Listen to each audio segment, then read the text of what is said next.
Hello and welcome to FinextraTV. I'm Hannah Wallace, and with us in the studio today is Clive Cornelius from Visa and James Sykes from Lloyds Bank. So hello to the both of you. Thank you very much for joining us. Hello, thank you very much. Really good to have you here. We're speaking off the back of the recent Growth Corporates Working Capital Index report that examines the working capital needs of growth corporate CFOs and treasurers across Europe. Clive, I'm going to come to you first. It'd be great if you could introduce the report for us, what you set out to find, and how you gathered insights as well. Yeah, absolutely. We firstly wanted to, we see the growth corporates, which are companies that have revenue of between 50 million and 1 billion, as a really important segment, which is why we actually worked with Payments Intelligence to undertake the report and then create the study off the back of that.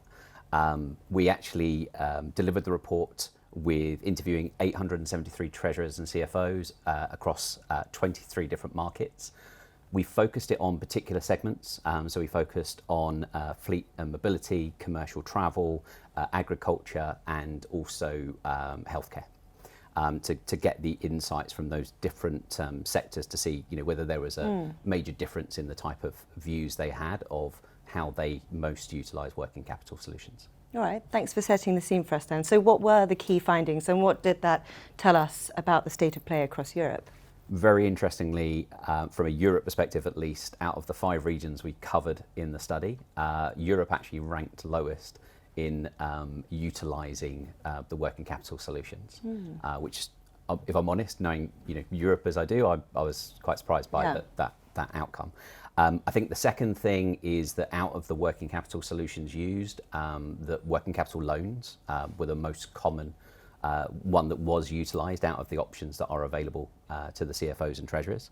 We kind of ended up with the kind of the top end and the low end of growth corporates and how they're working or how they're utilising working capital, and found that the top end of those growth corporates we're actually utilising the working capital for strategic reasons. So, for example, new partnerships or growing the business versus just keeping the lights on. And then lastly, I think the other finding was the fact that virtual cards have become very prominent in utilising working capital as a way of enabling that to be unlocked.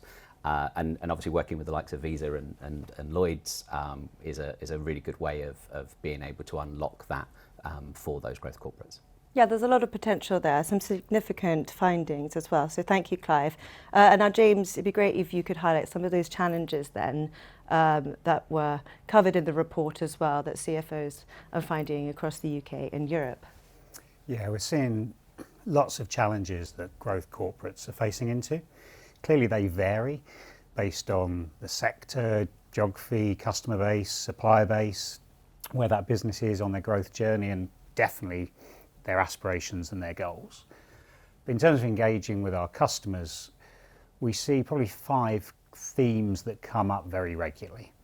First are those cost of living and inflation, and really the impact that's having on their customers, their suppliers, and their employees, and how they then balance those things to give value to those stakeholders, but also focus on the business need for growth and profitability. Next would be kind of economic uncertainty, and clearly inflation feeds into that. But there's lots of other themes that go in there. So we're seeing, certainly in the UK, political uncertainty with probably an election coming soon, global uncertainty around kind of politics, supply chain challenges, regulatory challenges, to name but a few. And then there's a really big one, the next one, which is around the huge change in data and technology and the advances that are being made. And for businesses, how do they face into that? How do they think about making the right decision at the right time in a landscape that's changing so quickly? And then the hottest topic, sustainability and social responsibility. I think it's a really positive thing that growth is no longer enough. It needs to be done in a way that supports the planet, the community, and the society at large. So I think that adds complexity and cost, but really positive that businesses are needing to face into that. And then finally, access to finance, clearly, and that comes through strongly in the report. But to me, it's about the flexibility of that finance.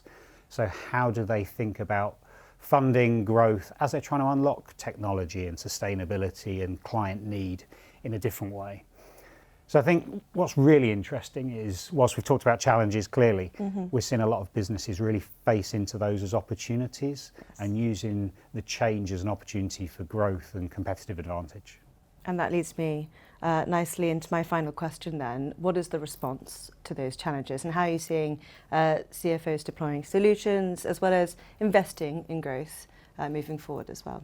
Yeah, no, great question. Within my role in the bank, I'm really fortunate that I get to engage lots of businesses regularly, and it's really inspiring actually to see how they are facing into these challenges and building strategies to kind of turn them into opportunities and growth in their business.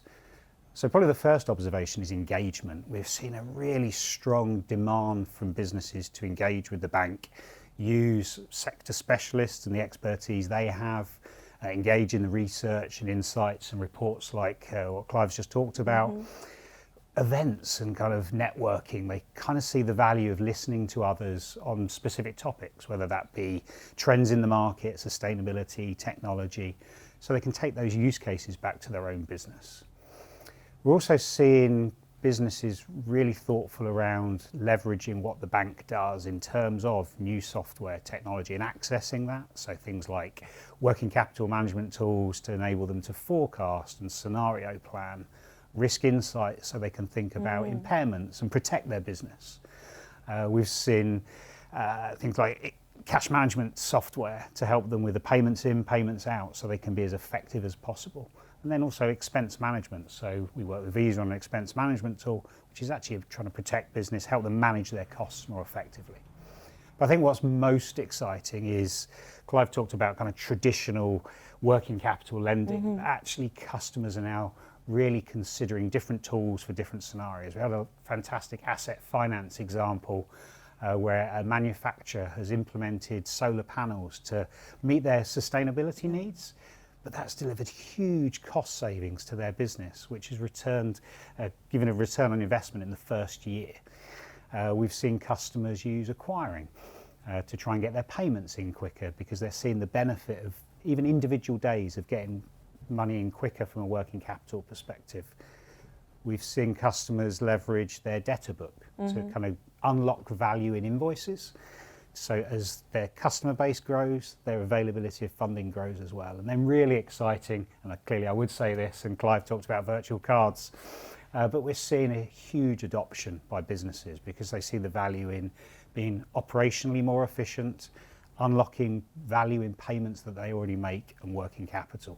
And that goes from the small one-off transactions that are really manually intensive all the way to high value B2B invoices that really do unlock working capital. So as I say, it's really inspiring to see those businesses respond, and as a bank we're very proud to kind of work alongside them to deliver their prosperity. That's a very promising and positive note to end on, and some really good advice we've done there as well, I think. But gentlemen, thank you so much for sharing your insights, and I urge those looking to learn more to go to the report. But Clive, James, thank you so much. Thank you.